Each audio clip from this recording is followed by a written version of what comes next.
dessas inspirações musicais, o pastor tem que pregar bem, né? Senão baixa o nível. Eu queria falar sobre uma ética das bênçãos de Deus.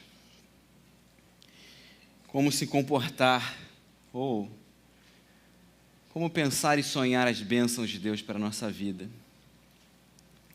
Eu gosto do texto de Efésios capítulo 3, verso 10, eu vou ler aqui, não é o texto que eu vou pregar, mas é o texto que nessa semana também marcou meu coração. Paulo diz o seguinte: a intenção dessa graça, essa que o Júnior cantou agora, essa graça que no capítulo 2 de Efésios diz que nós estávamos mortos em nossos pecados e delitos e agora Ele nos deu vida juntamente com Cristo.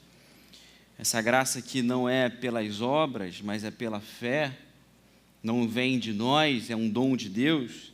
A intenção dessa graça era que agora, mediante a igreja, a multiforme sabedoria de Deus se tornasse conhecida dos poderes e autoridades nas regiões celestiais, de acordo com o eterno plano que Ele realizou em Cristo Jesus, o nosso Senhor. A intenção da graça de Deus é que nós manifestemos a sabedoria de Deus, a vida de Deus, por onde nós passarmos. A intenção da graça de Deus não necessariamente é nos dar tudo aquilo que pedimos. A intenção da graça de Deus não é necessariamente fazer de nós aquilo que nós sonhamos para nós mesmos. E por muitas vezes o contrário disso.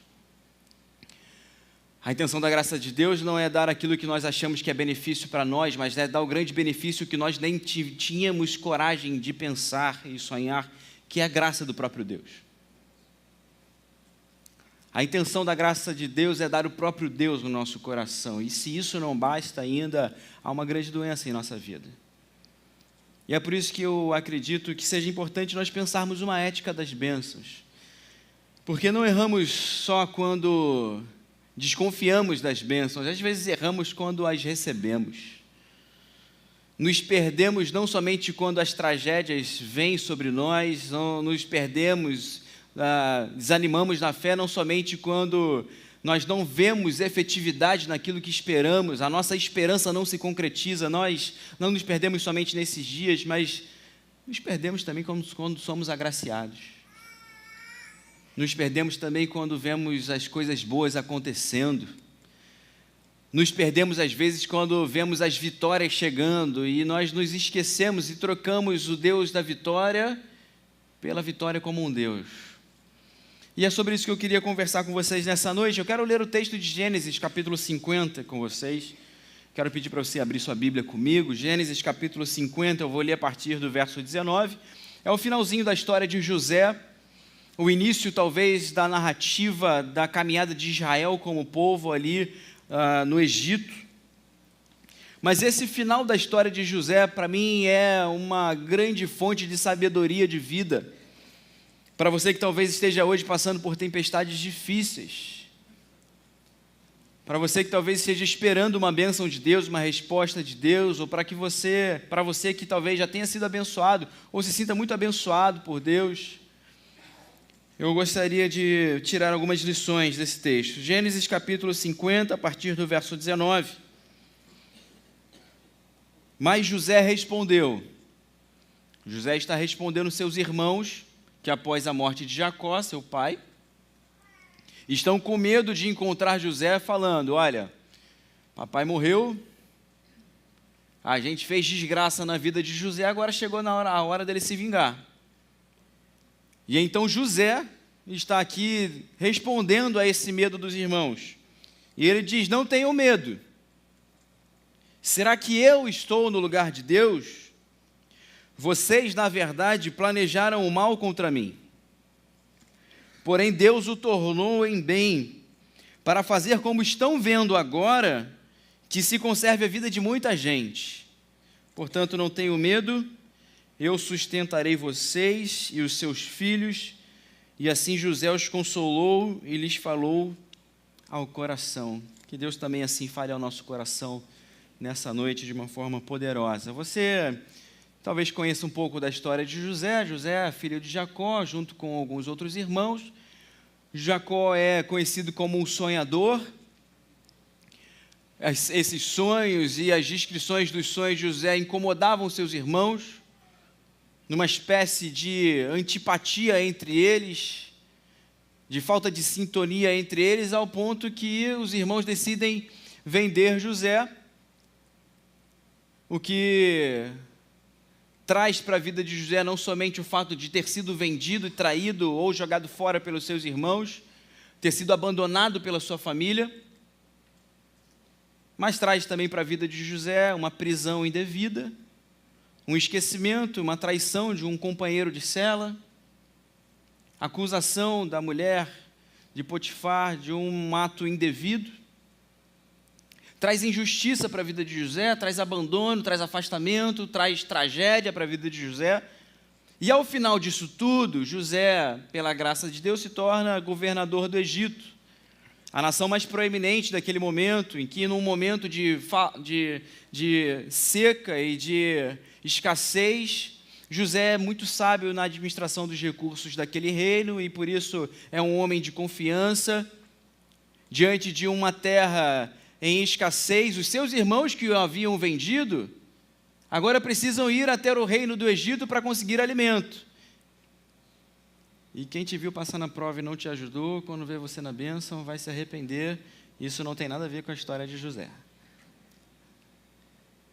Porque os irmãos dele sobem ao Egito para pedir para o José os alimentos que eles necessitavam. E bom, um homem com tanta tragédia, se você for ler aqui, boa parte do livro de Gênesis é só tragédia na vida de José. Um homem com tanta tragédia chega ao final dessa história e tem uma sabedoria enorme de lidar com os seus irmãos. Tem uma ética para ver a vida como bênção de Deus. A primeira coisa que eu gostaria de trazer para a gente dessa ética das bênçãos de Deus é que José tem a ousadia de enxergar a vida como bênção de Deus. Uma vida repleta de tragédias e injustiças. Uma vida marcada de abandonos e traições. Uma vida marcada pelas injustiças que existem na sociedade. Não encerra a visão de José sobre a vida como uma grande dádiva de Deus. A vida é dádiva de Deus, independente das circunstâncias. As circunstâncias são circunstâncias. Não definem a vida, e talvez você está olhando para a vida há muito tempo em tons pessimistas, em tons negativos, porque tem permitido fazer com que suas tragédias definam quem você é. Eu gosto muito do início do capítulo 17 de João. Você que conhece bem a palavra, o capítulo 17 de João é o texto que nós conhecemos como a oração sacerdotal de Jesus, que Jesus começa a oração, João começa a descrição desse momento com uma fala de Jesus: Senhor, chegou a hora. Jesus está desde o capítulo 13, na narrativa de João, preparando seus discípulos para a sua despedida. Para o momento em que a cruz está se aproximando, para o momento em que a tragédia está se aproximando. E Jesus, com a sua grande visão de vida dadivosa, com a sua grande visão de que a vida é uma dádiva de Deus e de que aquilo que fazemos na vida, aquilo que manifestamos na vida também deve ser bênção e dádiva de Deus, Jesus está falando que quando a tragédia chega, é a grande hora que ele esperou. Senhor, chegou a hora que eu tanto esperava para glorificar o Teu nome, a hora da tragédia, a hora da cruz. Chegou essa hora, eu estou em expectativa nisso, porque eu sei que o Senhor vai fazer da minha tragédia a vida de muitas pessoas. Jesus não olha para a sua tragédia como a negatividade da vida, como o cancelamento de sua história, como a derrota de todos os seus ensinamentos, mas ele está com uma visão muito clara de que aquela tragédia que aconteceria, porque a cruz é uma tragédia, o justo sofrer pelos injustos é tragédia, o santo sofrer para os pecadores é uma tragédia, mas é a tragédia do amor de Deus para que a nossa vida fosse refeita na presença dEle. Jesus e José, trava a língua para você, tenta falar rápido e rapidinho. Viu? Jesus e José nos ensinam de que a vida não é uma tragédia negativa. A vida é uma dádiva de Deus, apesar das tragédias que nos cercam. Você está vivendo tragédias na sua casa? Você está passando por momentos que não planejou? Você está sofrendo derrotas que não contava? Você está enfrentando os dias difíceis e as tempestades contrárias? A sua vida não é essa tragédia. Porque o nosso Deus é um Deus que é capaz de fazer com que tragédias virem bênçãos.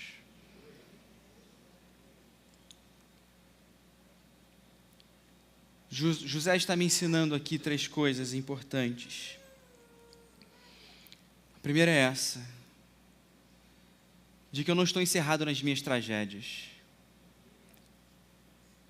Eu não estou encerrado nas tragédias que planejam contra mim, porque José vive e sobrevive às tragédias planejadas contra ele. É isso que ele diz: olha, vocês planejaram mal contra mim. Eu sofri a tragédia de vocês. Eu sofri o planejamento de vocês. Eu sofri com isso. Mas assim como a vida não é definida pelas tragédias que preparam contra nós, ou as tragédias que às vezes não planejaram, mas simplesmente cometeram, os tropeços dos outros que na verdade respingam em nós, você mãe que sofre pelas escolhas do seu filho, você cônjuge que sofre pelas escolhas do seu cônjuge, a gente vive as tragédias dos outros, mas é bem verdade que nós vivemos as nossas tragédias também. Nós mesmos nos machucamos. Nós mesmos, por vezes, causamos as tragédias que estão dentro de nós. Nós mesmos carregamos as nossas culpas. E mais uma vez, a grande tragédia da cruz vem lembrar a gente que essas tragédias que nós planejamos, as maldades que nós planejamos, os erros que nós cometemos, também não nos definem, porque a cruz do Calvário nos define hoje, e o sangue aspergido naquela cruz nos purifica de todo pecado e nos aniquila toda culpa. As tragédias não nos definem, nem as tragédias que nós sofremos por conta de erros dos outros, nem as nossas próprias tragédias quando estamos em Cristo Jesus. Quando descobrimos a vida como uma dádiva de Deus, quando descobrimos que Ele está para fazer e está fazendo em nós infinitamente mais daquilo que pedimos ou pensamos, segundo o poder que atua em nós. O texto de Efésios capítulo 3, eu já falei sobre ele aqui, e ele nos lembra que o Espírito habita em nossos corações para que sejamos capazes de nos alicerçar no amor de Deus. A vontade de Deus é que Ele habite no seu coração, de uma forma que transforme o coração. O coração para o grego não é como o nosso aqui, ou batimento cardíaco, esse sinal vital apenas, esse sinal biológico nosso. O coração para o grego é o centro das decisões, é o centro da motivação da vida, é onde os sentimentos e os entendimentos da vida acontecem. O desejo de Deus é que Ele habite aí nesse centro, para que você seja capaz de alicerçar a sua vida, ter a base da sua vida construída na certeza do amor de Deus, não na certeza das suas tragédias. Quando o Espírito Santo habita no nosso coração, Ele nos capacita a nos assentarmos, a nos descansarmos na certeza de que Deus nos ama. A principal verdade que você precisa nunca duvidar é que, independente das suas tragédias, dos seus medos, das suas idiosincrasias, independente disso, Deus ama você e estará com você e quer estar em você por todos os tempos. Quando estou pedindo pelas bênçãos de Deus, eu as peço sabendo que as tragédias não estão me limitando. As tragédias não estão me determinando o futuro e o rumo. Os erros ao redor, as carências ao redor, as faltas ao redor, não estão definindo as possibilidades da minha história. É assim que os discípulos se veem naquele barco. Senhor, como é que você está dormindo enquanto nós estamos aqui morrendo? Nós vamos morrer. Essa é a constatação. Eu tenho o diagnóstico. Eu estou olhando para a tragédia e já estou dizendo, isso vai acontecer. E é por isso que eles ficam surpreendidos no final ao dizer, quem é esse que até o vento e o mar lhe obedecem?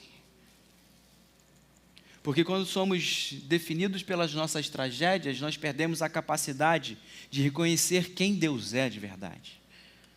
Quando estamos olhando para a nossa história, apenas contabilizando os erros e os equívocos e as tristezas e as mágoas e carregando um saco pesado sobre nós de medo e angústia, nós não conseguimos contemplar a graça desse Deus grandioso, dadivoso e poderoso que está sobre nós.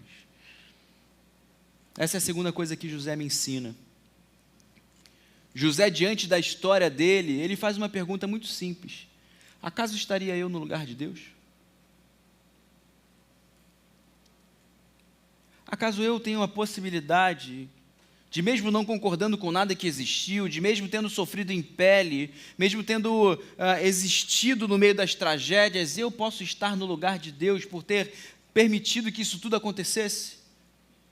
Eu estou no lugar de juiz para que as coisas tivessem acontecido como eu planejei, como eu ordenei. Ele está muito acima disso tudo. Ele está muito acima de uma história de sucesso. Ele está muito acima de uma caminhada em linha reta. Ele está muito acima de uma vida sem tropeções. Ele está muito acima de uma vida sem as nossas decepções.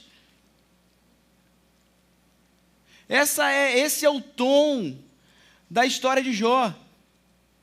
O tom da história de Jó é o capítulo 38. Jó, onde você esteve quando eu defini os limites do mar? Jó, você está analisando de dentro da tragédia e não está conseguindo enxergar que eu sou Deus, e eu estou sendo Deus há muito tempo, e eu continuarei a ser Deus, mesmo quando você deixar de existir.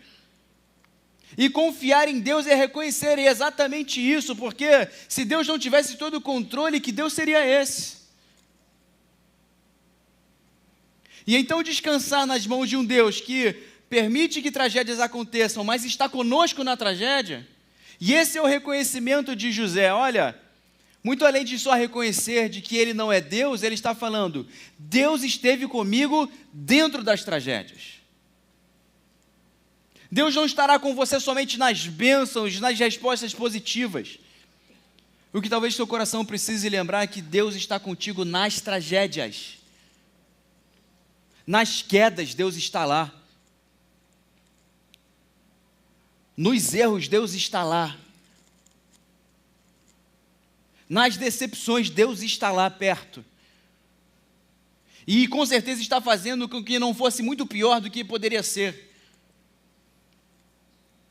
Quando eu estou esperando as bênçãos de Deus e rogando pelas bênçãos de Deus, eu não estou pedindo como se eu fosse encontrar Deus no final da história. Deus, me dá as tuas bênçãos e responde o meu clamor, porque eu quero te encontrar lá. Deus está contigo no meio das suas tragédias. Deus está contigo em todo momento, seja Ele qual for. Quando eu estou clamando ao Senhor e pedindo para que Ele intervenha em uma situação, eu não estou pedindo para que Deus me visite um dia, para que eu receba essas bênçãos e depois eu me livre disso. E aí Deus pode também se desfazer da minha história, e Deus pode se desfazer dos meus pedidos, porque caminha Ele lá e eu cá. Porque o grande perigo de enxergarmos a vida dessa forma é que, quando recebemos as bênçãos de Deus, nós o trocamos pelas bênçãos que recebemos. Você está pedindo por um emprego. Minha oração por você não é só pelo seu emprego, minha oração por você é que você nunca esqueça que enquanto você esteve desempregado, Deus sustentou o seu lar e Deus manteve a sua casa. E de que com emprego ou sem emprego, é Ele que sustenta a sua casa. A minha oração por você que está pedindo para sair de uma depressão, vencer as suas lutas emocionais, é que você não somente peça para vencer essas doenças, mas para que você reconheça hoje que Deus está contigo quando você não tem vontade de sair da cama. Se você não sai da cama, Ele está contigo. Se você sai da cama, Ele estará contigo. Se você está fora de casa, Ele continua com você e Ele segue com você porque Ele habita no seu coração. A minha oração para você jovem, para você adolescente, está orando para passar no seu vestibular, está pedindo para Deus para abrir uma porta da faculdade. A minha oração é que quando você chegar lá, você também siga muito de perto com esse Deus que te abriu essa porta. Porque no final da história é isso que importa.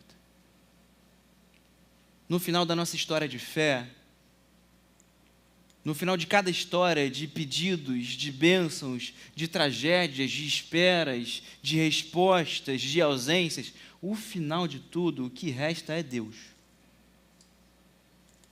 Todas as nossas histórias são passageiras. Você está enfrentando uma tragédia agora, mas já superou outras. A minha pergunta para você é como você ficou após a superação das suas tragédias? A sua fé continuou tão grande, a sua busca continuou tão grande?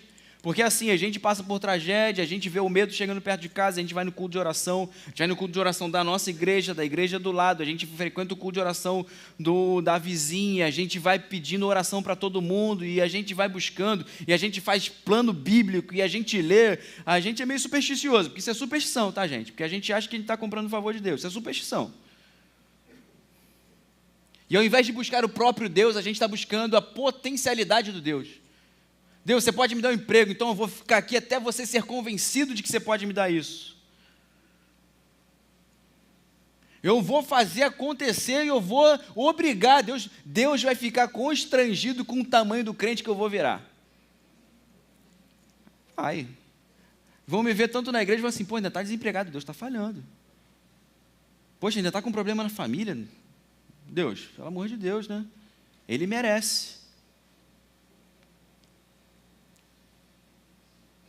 Se você está numa caminhada de busca ao Senhor no meio da sua tragédia, eu quero te fazer um desafio de se comprometer de ir até o fim da sua vida com essa mesma busca, com essa mesma intensidade, com esse mesmo compromisso.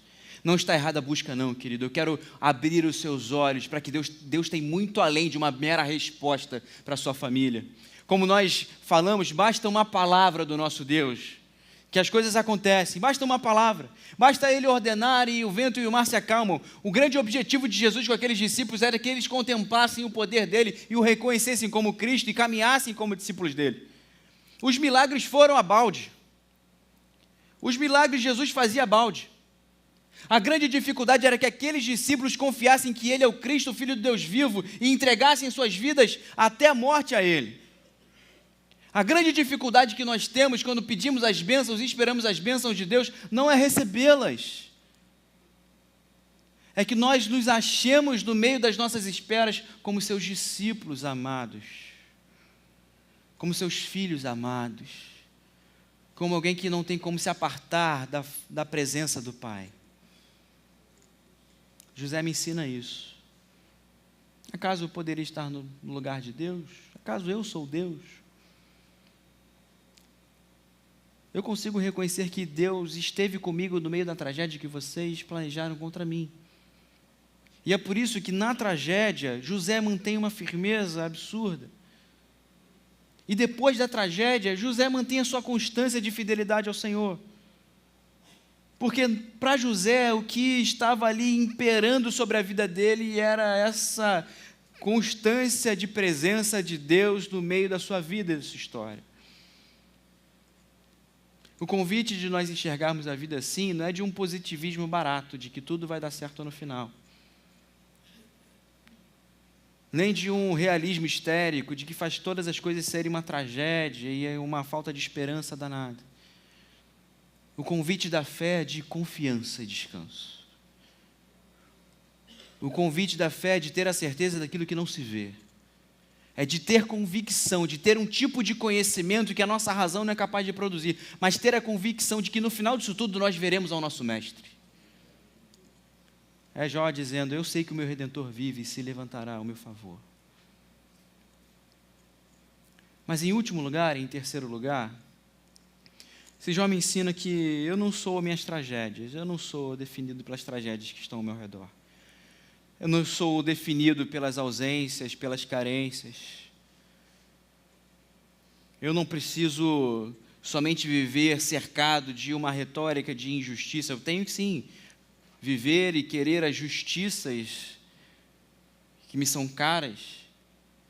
mas não encarar como se a vida fosse somente uma grande injustiça e um grande peso, mas encarar a luta pela justiça como uma grande dádiva de Deus. José me ensina que Deus está conosco no meio da tragédia. Deus está conosco dentro das tragédias, sejam as que planejaram contra nós, sejam as nossas próprias tragédias. Mas, em último lugar, eu gosto muito como esse texto termina. E José consolou os seus irmãos e lhes falou ao coração. José faz com que a sua tragédia se tornasse em bênção pela sua confiança. José consegue ver que a sua vida cercada de injustiças, na verdade, é uma vida cercada de dádivas e bênçãos de Deus para os outros. Quando olhamos somente para nós, numa visão individualista, por vezes contabilizamos as nossas derrotas e as nossas perdas e dói muito. Quando nós estamos aqui num papel de vítima, num papel de entristecidos com quem nos tornamos ou com o que aconteceu com a nossa história, quando nós começamos a ter a piedade sobre as nossas próprias existências, nós nos arrefecemos, nós nos cansamos. Mas como José não está enquadrado dentro de si, José tem a capacidade de olhar a sua vida no coletivo. Ele olha, isso não foi tragédia não. Tragédia foi o que vocês planejaram, a minha vida não foi tragédia. Maldade é o que vocês sentiram quando quiseram me vender. A minha vida não foi maldade. A minha vida foi dádiva de Deus para muitas pessoas. Porque José não alimentou somente a sua família, José conseguiu reunir recursos suficientes para alimentar a população do Egito. A vida de José não foi tragédia, a vida de José foi bênção.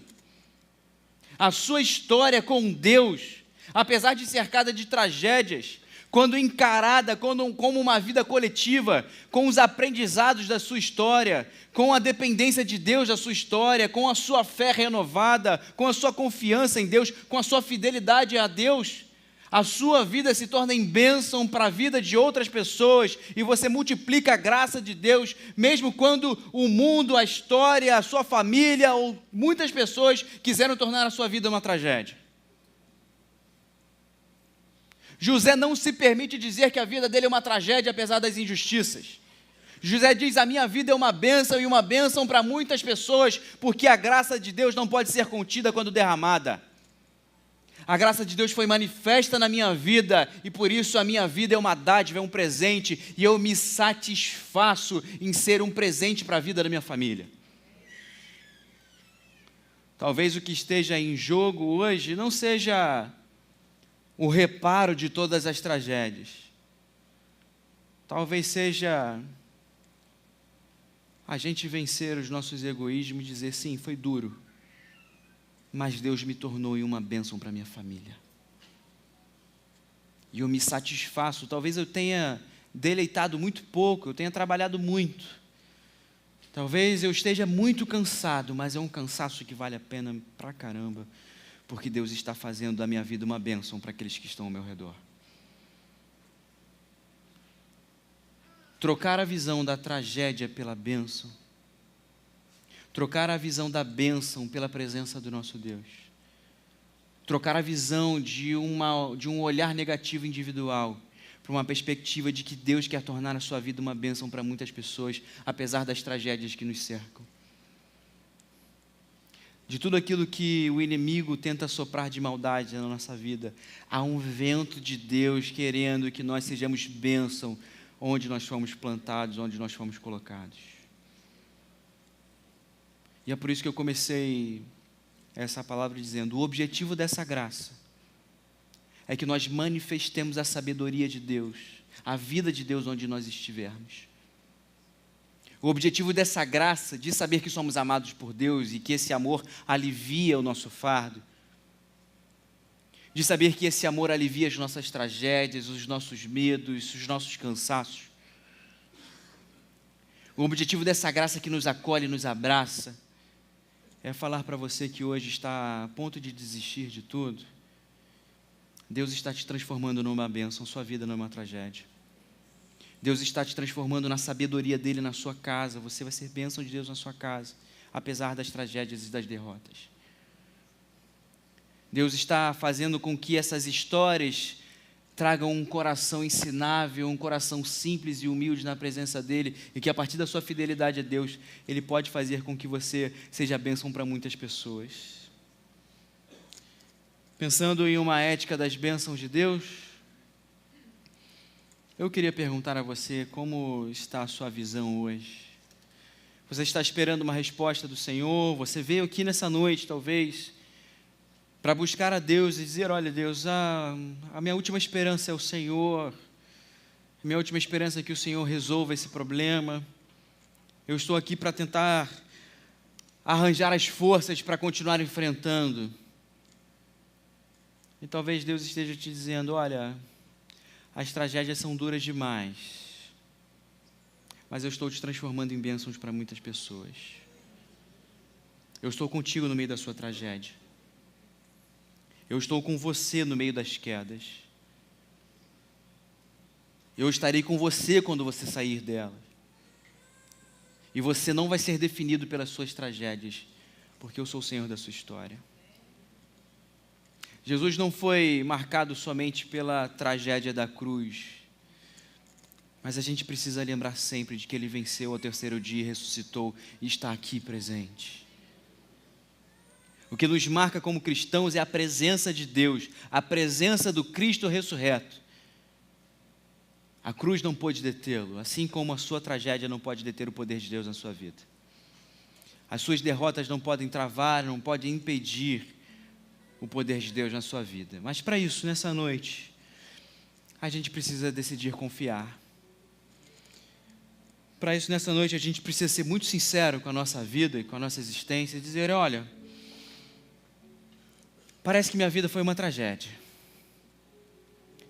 Talvez você tenha sido abandonada como José foi, abandonado como José foi. Talvez você tenha sido traído, acusado, injustiçado como José foi. Talvez você tenha vivido a vida como um solitário, numa carroça como escravo. Está funcionando. No fundo de uma prisão, de uma cela no Egito. Talvez você tenha vivido a sua vida como um errante, se sentindo sozinho demais. Mas Deus está te dizendo nessa noite que a sua vida não é uma tragédia. Deus está falando: você é minha filha, você é meu filho, e a sua vida é uma bênção, porque o meu poder atua em você. E se você permitir, essas bênçãos vão transbordar através de você. E eu estarei contigo na tragédia e fora dela. A cada tragédia da sua vida eu estarei lá. A cada saída e escape da sua vida eu continuarei lá com você.